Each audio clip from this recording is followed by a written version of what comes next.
tatay, ama, daddy, papa. Ano man ang tawag natin sa kanila, sila ang kokompleto sa ating pagkatao. Sila ang nagpapatatag sa ating pamilya, kaya sila ang tinuturing nating haligi ng tahanan. Pero paano kung ang inakala mong tatay ay isang pusong mamon? Ipagmamalaki mo pa rin ba siya o ikakahiya? Ako po ang inyong si Papa Dudut sa mga kwento ng pag-ibig, buhay at pag-asa. Dito sa Barangay Love Stories. Dear Papa Dudut, ako po si Lorraine at bata pa lamang ako ay malapit na ako sa aking papa. Siya kasi ang madalas kong kasama dahil si mama ay nasa ibang bansa at isa siyang OFW. Dalawa lang kami magkakapatid pero kahit maliit lamang ang aming pamilya at malayo si mama ay masayang masaya pa rin kami dahil ni minsan ay hindi pinaramdam ni papa sa amin na wala si mama. Siya din kasi ang tumatayo bilang mama namin. Pa? Bakit parang halos lahat ng gawaing bahay alam mo?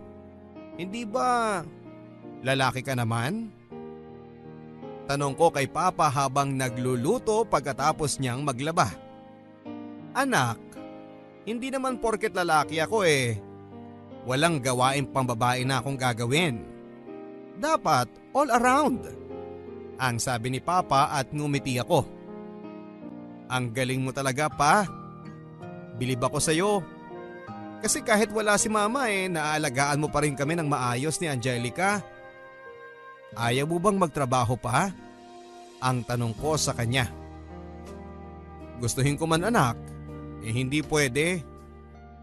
Ayaw kung kanino ko lang iwan ang kapatid mo. Babae pa man din kayong dalawa. Bakit anak?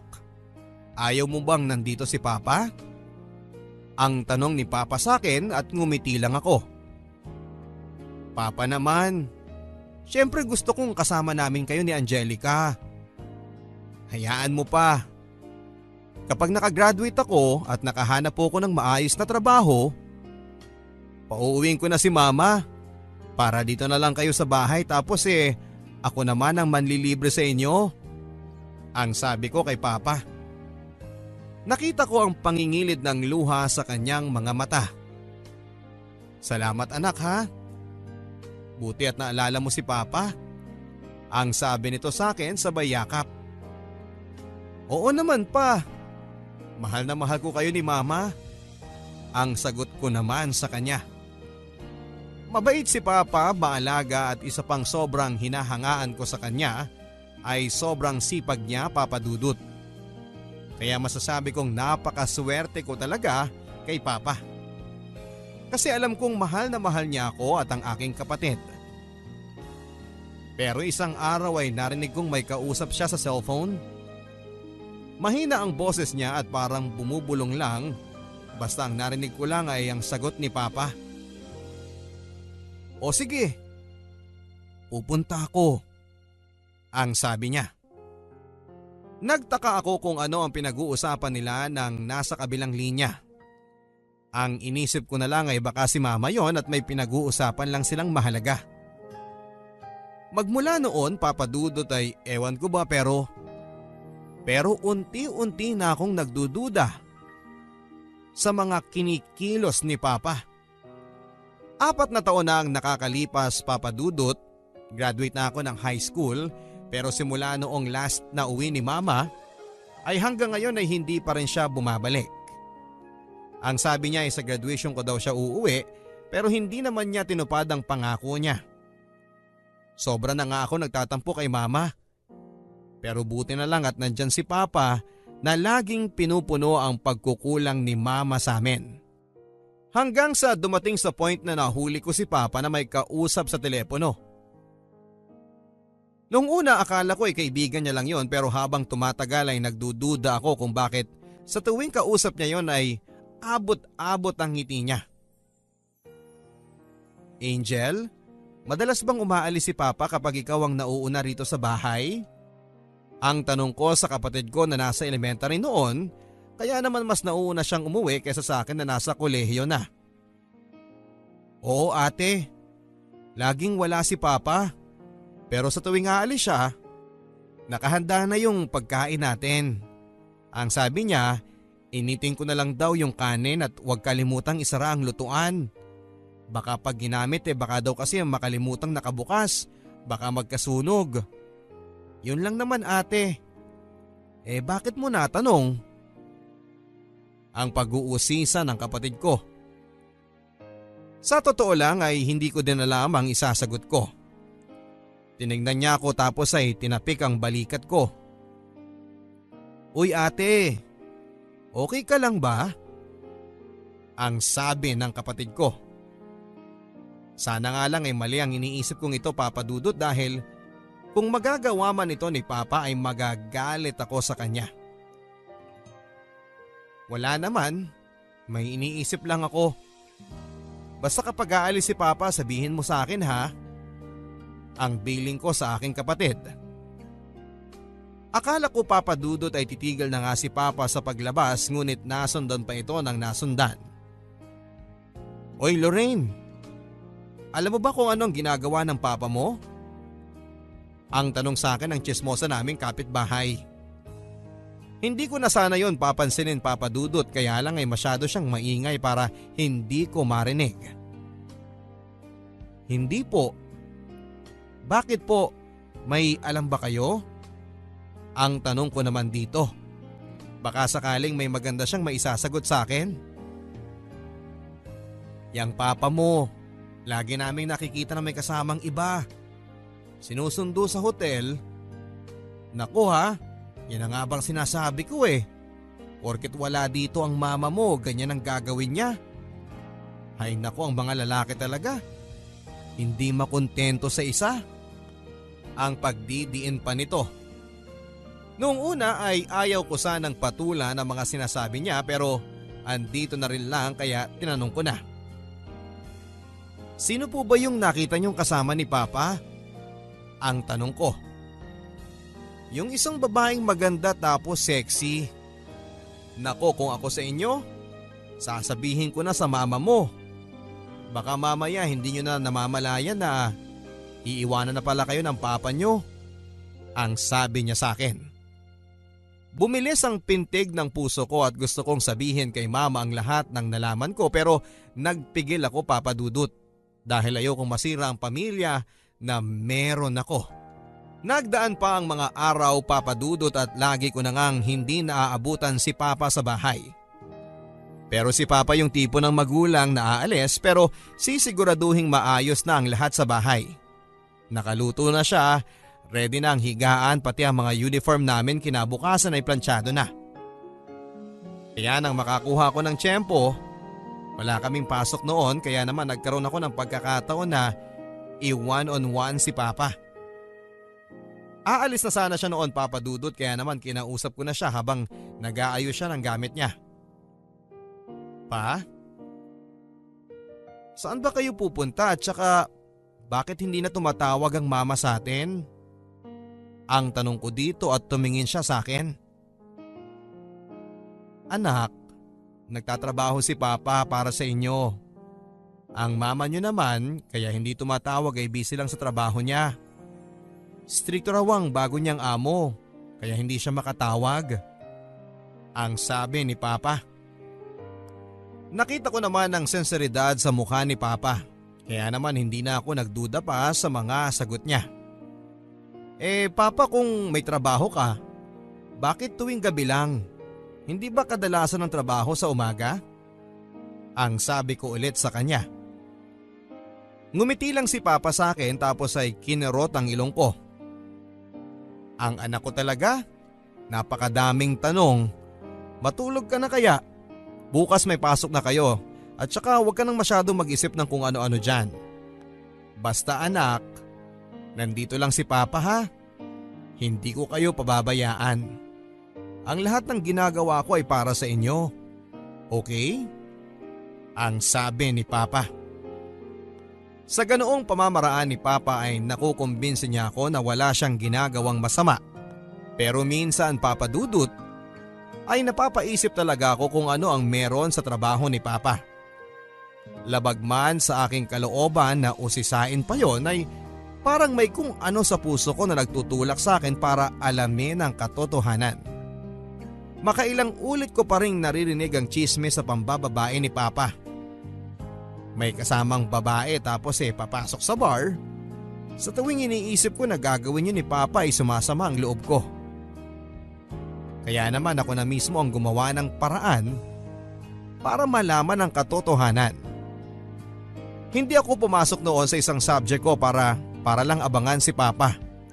Sa lugar na sinasabi ng mga kapitbahay namin na lagi nilang nakikitang may kasama siyang babae na pumapasok daw sa bar. Mga bandang 7:00 na ng gabi yon, sa hindi kalayuan ay naaninag ko nga si Papa. Halos mga togang tuhod ko sa aking mga nakita. Tama nga ang sabi-sabi tungkol kay Papa. May kasama siyang babae na pumasok sa bar. Paulit-ulit kong sinasabi sa sarili ko na hindi totoo pero kitang-kita ng aking mga mata. Niloko kami ni Papa. Niloko niya lang kami. Pagkatapos ng araw na yon ay hindi ko na alam kung paano ko haharapin si Papa. Hindi ko rin alam ang gagawin. Kung sasabihin ko ba sa kanya na nakita ko siyang may kasamang iba o itatago ko na lang ito para mapanatiling buo ang pamilya namin. Si Mama na dapat kong pagsabihan lang ng hinanakit ko ay wala din at hindi ko din makontakt. Hindi ko na alam kung saan ako lulugar, Papa Dudut. Kaya naman minabuti ko na lamang nakausapin si Papa ng masinsinan. Bahala na kung ano ang malaman ko. Aalis na ulit sana siya nang bigla ko siyang harangin.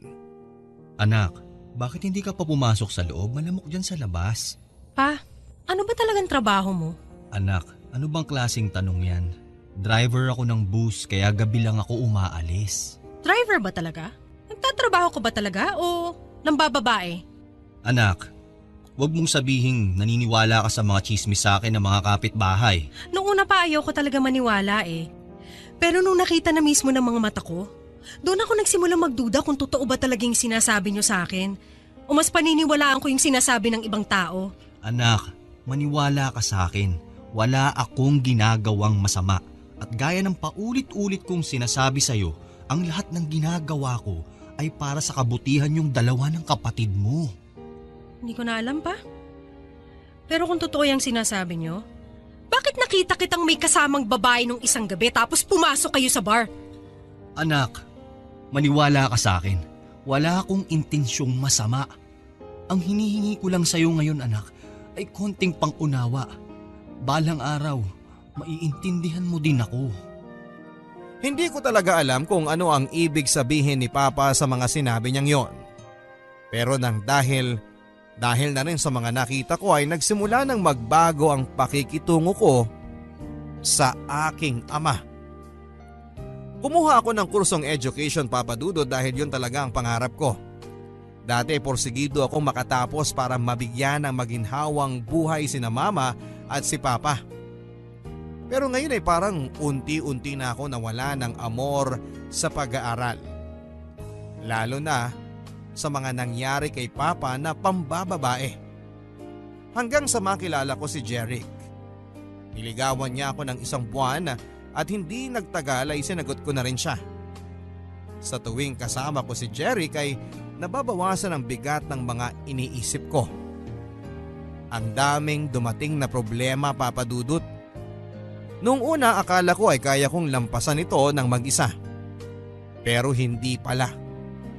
Nagtrabaho ako sa isang fast food chain bilang isang crew.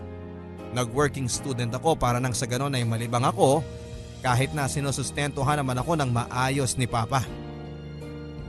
Pero napabarkada ako, Papa Dudut. Nawalan ako ng patutunguhan sa buhay. Naging laman ako ng bar kasama ng mga barkada ko. Bagay na madalas naming pagtalunan ni Papa. Anak, bakit ka naman umuuwing lasing? At saka kailan ka pa natutong uminom ng alak? Ang tanong ni Papa nang minsang maabutan niya akong umuwi sa bahay na pagewang-gewang sa daanan. Wala kang pake pa.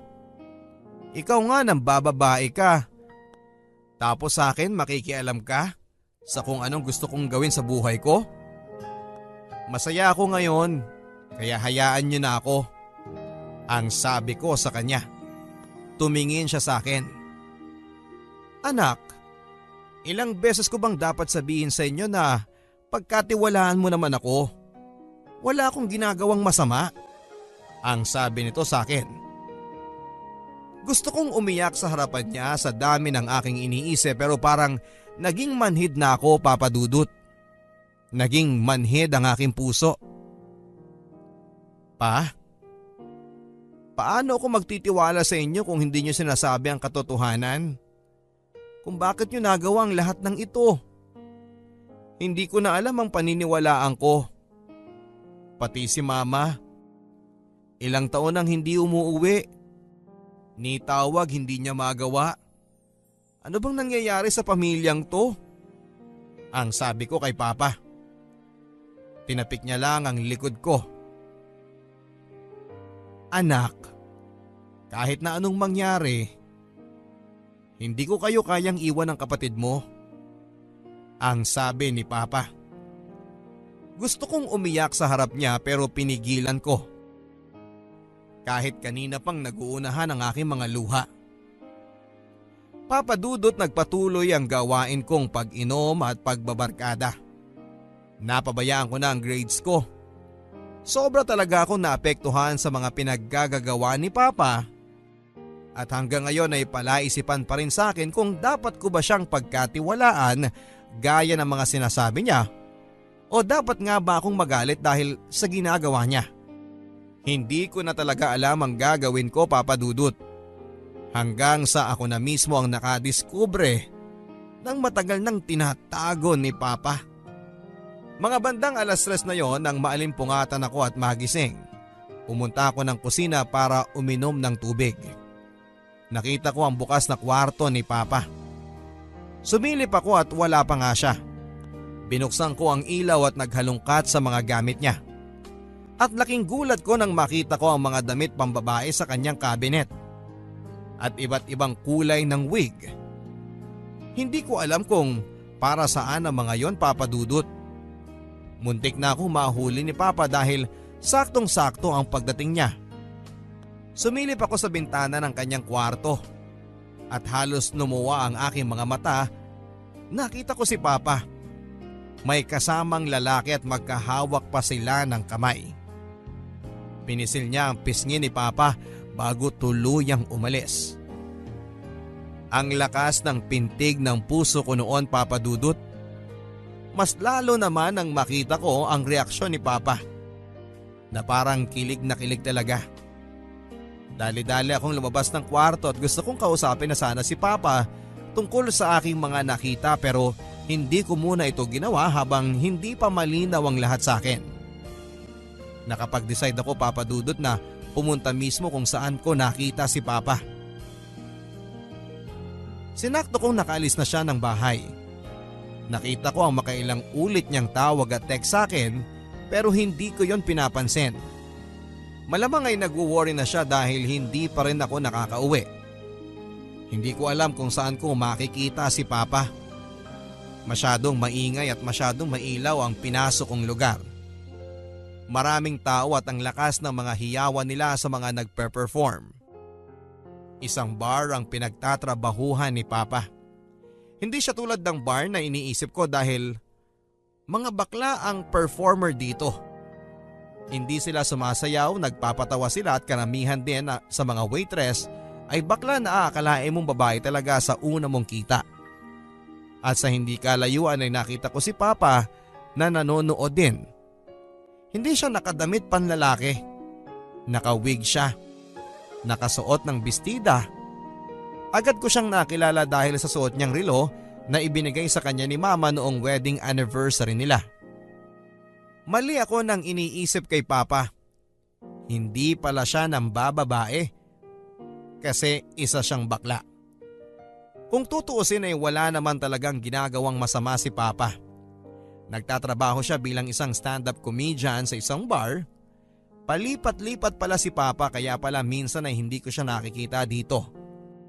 Yun ay ayon na rin sa mga napagtanungan ko na mga nakakatrabaho niya. Hindi ko alam kung paano ko ulit kakausapin si Papa. Wala man siyang ginagawang mali pero itinago niya pa rin ang kanyang tunay na pagkatao. Bakla ang papa mo.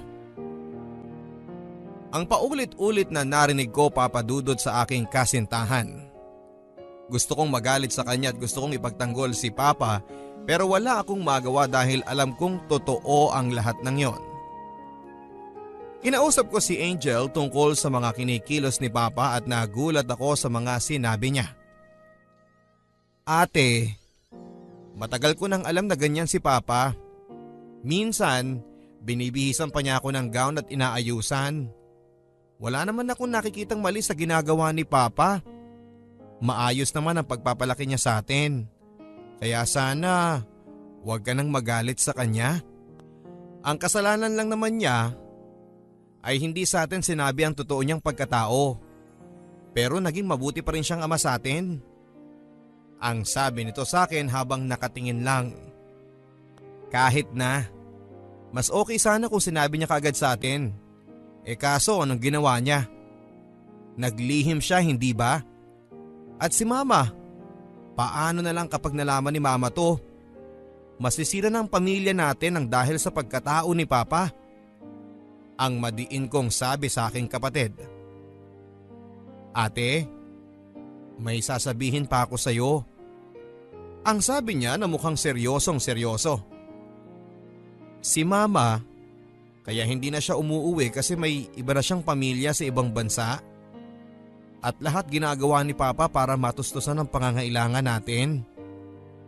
Alam mo ba ate na nagbebenta ng balot si Papa tuwing gabi kapag mahina ang kita sa bar?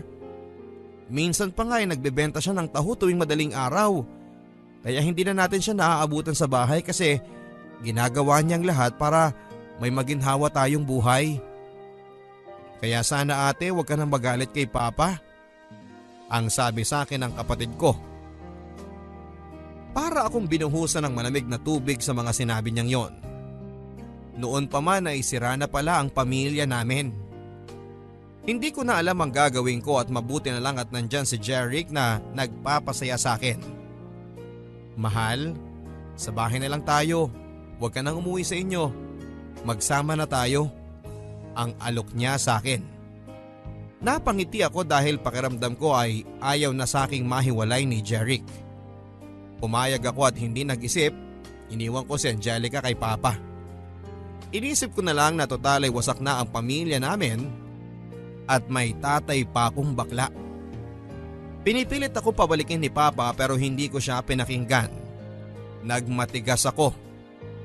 Tuwing papasok ako ay naririnig ko na lamang ang mga kaklase ko na inaasar ako. O yung tatay niyang bakla nagkatrabaho sa bar. Nakakita ka na ba ng tatay na nagbibistida at nagmi-makeup? Sabay tawa nila. Hindi ko man lang maipagtanggol si Papa kasi alam kong totoo. Kaya naman mula noon ay umuwi na ako sa bahay nila Jeric at nagsama na kami. Sa tuwing kasama ko siya ay nakakalimutan ko ang aking problema. Mabuti na lang at may isang katulad niya sa aking buhay. Kahit na iniwan ko na sina Papa at Angelica ay tuloy pa rin ang sustento sa akin ni Papa. Ang sabi ni Angel ay lagi na lang daw may sakit si Papa. Pero ganoon pa man ay pumapasok pa rin siya kasi magka-college na rin ang aking kapatid at gusto raw ni Papa ang makatapos din siya ng pag-aaral. Sumama din ang loob ko, Papa Dudut, dahil hindi sinabi ni Papa sa akin. Mabuti pa kay Angelica at sinabi niya lahat pero wala akong kaalam-alam. Ayaw kasi ni Papa na magkaproblema ka. Alam mo kung gaano kanya kamahal kaya sana bumalik ka na ate. Ang pagsusumamo ni Angel sa akin. Pero nagmatigas ako, Papa Dudut, dahil masaya na ako sa piling ni Jeric. Pero habang tumatagal ay unti-unti din siyang nagbago. Hindi na ako nakakapasok kasi lahat ng allowance ko at pantuition ay kinukuha niya at ginagamit niya para sa kanyang bisyo.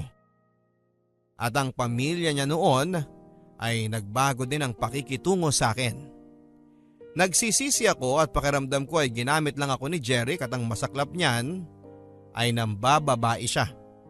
At hindi ko din inakala na hahantong ang lahat sa ganito. Mahal, lasing ka na naman. Please bawasan mo na yung pag-iinom mo. Wala kang pakialam, buhay ko to. Paalalahanan lang kita, Jeric ha. Sumama ako sa'yo kasi akala ko maaalagaan mo ko, pero ano tong ginagawa mo? Hindi ako nakakapasok ng dahil sa'yo. Lahat ng allowance ko ginagamit mo, pati ng pamilya mo. Alam mo, kung lahat ng yan isusumbat mo lang sa akin, mabuti pang bumalik ka na doon sa tatay mong bakla. Ngayon pa? Kung kailan buntis na ako? Buntis ako, Jeric, at ikaw ang ama. Ha? Hindi sa akin yan. Baka kung kaninong lalaki lang yan. Anong yan ka, Jeric? Pagkatapos kong ibigay sa'yo lahat, ito ang gaganti mo? Ang masaya naming pagsasama ni Jeric ay sa ganoong paraan lang natapos at hindi ko alam ang gagawin ko. Hindi ko alam kung saan ako pupunta. Ayoko nang bumalik sa amin kasi ayokong makita si Papa. Pero anong gagawin ko? Hindi ko na alam kung saan ako pupunta. Wala na akong ibang malalapitan kundi si Angel, ang aking kapatid, kaya kinausap ko siya tungkol sa aking sitwasyon. Ate, bumalik ka na. Miss na miss ka na namin ni Papa. Ang sabi nito sa akin. Ayoko nang bumalik doon. Hiyang-hiya na ako sa ginawa ko at paano ko sasabihin kay Papa na nabuntis ako. Ang sabi ko sa kanya. Nanlaki ang mga mata ni Angel at nagulat siya sa mga sinabi ko. Tama ka, Angel. Buntis ako pero anong ginawa ni Jeric? Akala ko pananagutan niya ako pero hindi. Iniwan niya lang ako sa ere. Ang sabi ko sa kanya na umiiyak na. Niyakap ako ni Angel. Ate, andito lang kami ni Papa. Bumalik ka na please. Ang sabi niya sa akin. Kaya kahit labag sa aking kalooban na bumalik at makitang muli si Papa ay wala na akong ibang choice. Pagkarating ko sa bahay ay nakita ko nga si Papa. Nakahiga at namumugto ang mata at bumagsak ang kanyang katawan. Naalala ko na halos 5 buwan ko na pala siyang hindi nakikita. At ang allowance na ibinibigay niya sa akin ay pinapaabot lang niya kay Angel. Yung kasi ang billing ko na ayaw ko siyang makita. Pero halos manghina ako nang makita ko siya, Papa Dudut. Nakaramdam ako ng awa at galit sa aking sarili. Paano ko ito nagawa kay Papa? Pa? Ano nangyari sa'yo? Anak, medyo tinangkaso lang ang papa mo. Pero huwag kang mag-alala. Pak na pak pa rin ang beauty. Papa, sorry kung naging matigas ako sa inyo. Sorry sa mga kasalanan ko. Ano ka ba, anak? Kalimutan na natin yun. Ang mahalaga, nandito ka na at kasama na namin ulit. Pero pa, may kasalanan po ako. Ano yun, anak? Buntis ako pa. Pero hindi ako pananagutan ni Jeric. Yung boyfriend mo? Totoo ba yan, anak? Naku, gusto ko siyang sabunutan. Pa, hindi ba kayo galit sa akin? Dahil hindi na ako nakapag-aral ng dahil sa ginawa ko. Lahat ng allowance ko napupunta lang lahat sa kanya, ginagamit niya sa bisyo niya. Anak, wala na tayong magagawa kung yun na nangyari. Ang mahalaga ay alam mo na ang pagkakamali mo. Salamat pa. Pinangako ko pong bubuhayin ko na maayos yung anak ko kahit ako lang mag-isa. Kahit anong mangyari, anak, hindi ka mag-iisa dahil kasama mo kami. Laking pasasalamat ko, Papa Dudut, dahil buong puso pa rin akong tinanggap ni Papa sa kabila ng mga pagkukulang ko. at sa aking mga nagawang pagkakamali sa kanya. Kaya ngayon ay handa na akong magbagong buhay para sa aking pamilya at sa aking magiging anak. Nagkasakit si Papa, pero mabuti na lamang at naagapan at hindi naging malala dahil daw ito sa kanyang paninigarilyo. Kaya naman minabuti na niyang tigilan ang kanyang pagyoyosi. Ako naman, Papa Dudut, ay nagpatuloy sa pag-aaral kahit buntis ako. Hindi ito naging hadlang sa aking kagustuhang makapagtapos ng pag-aaral. Hanggang sa unti-unti ay nakatapos na ako. Kasama ko sa aking sinapupunan ng aking anak. Laking pasasalamat ko, Papa Dudut, sa pangalawang pagkakataon na ibinigay sa akin ni Papa. Pero sa aking 7 buwan na pagdadalang tao ay nakunan ako, Papa Dudut. Sobra akong nalungkot sa mga nangyari. Para ba akong siningil ng tadhana dahil sa mga nagawa ko kay Papa? Papa, bakit ganun? Kung kailan handa na akong magbago, parang pinagpapayad ako ng tadhana sa mga nagawa ko sa inyo. Anak, huwag mong isipin yan. Hindi naman natin ginusto na mawala ang anak mo. Pero pa, walang ibang dapat sisihin dito kundi ako dahil sa mga nangyayari sinisingil na ako ng karma. Basta anak, kahit na anuman ang pagdaanan mo ay nandito pa rin kami ng kapatid mo at hindi ka namin iiwan.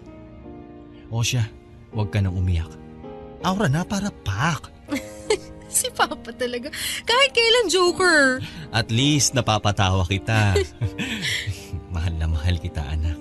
Mahal na mahal din kita pa. Pangako sa susunod na magmamahal ako, ang hahanapin ko yung katulad nyo. Huh? Katulad kong pusong mamon?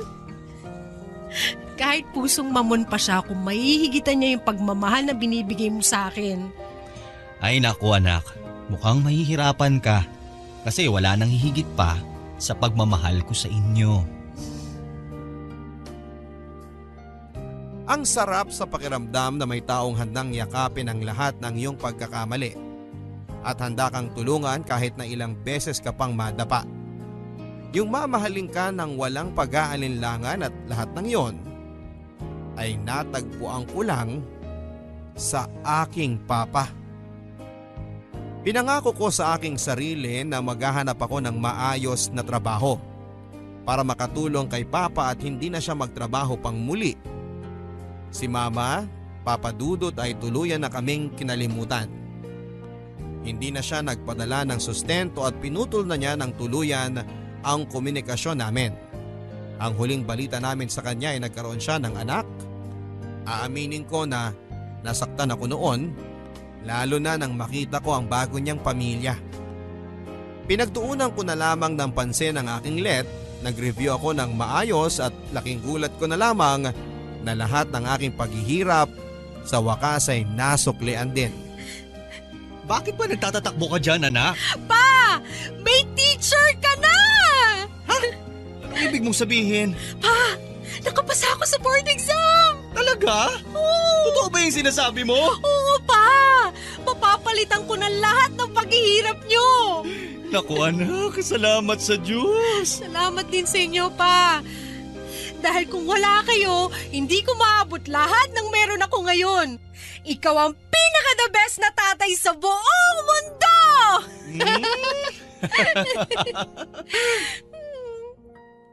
Ang sarap palang sabihin yon kay Papa. Dahil deserve niya namang matawag na the best na ama. Kahit nakakaiba siya sa ibang tatay na brusko na imbes na manuntok, kapag may nangaapi sa kanyang anak ay pipiliing manabunot ng buhok kapag may kaaway ka. Nakakatawa pero hindi ko kinakahiya si Papa. Bagkos ay pinagmamalaki ko siya na naging ama ko. Sa ngayon, Papa Dudut, ay mayroon na rin akong sariling pamilya at nakapag-asawa na rin. Principal na ako sa school na pinagtatrabahuhan ko. Matagal ko mang nakuha ang lahat ng meron ako ngayon ay tinutuon ni Papa ang lahat ng sinabi niya na kahit anuman ang pagdaanan ko ay hinding-hindi niya ako iiwanan. Si Papa pagkatapos ko makaipon ay binigyan ko ng puhunan para sa sarili niyang negosyo. ang beauty parlor. Mabenta si Papa lalo na sa mga kabarangay namin dahil magaling siyang hairstylist. Sa edad na 50 ay malakas pa ring maggupit, mag-straight, magkulot at magkulay ng buhok. Kahit mga pedicure at manicure ay alam ni Papa. May mga kasama din siya sa salon, kaya minsan sabi ko wag na siyang magtrabaho pero siya itong mapili talaga.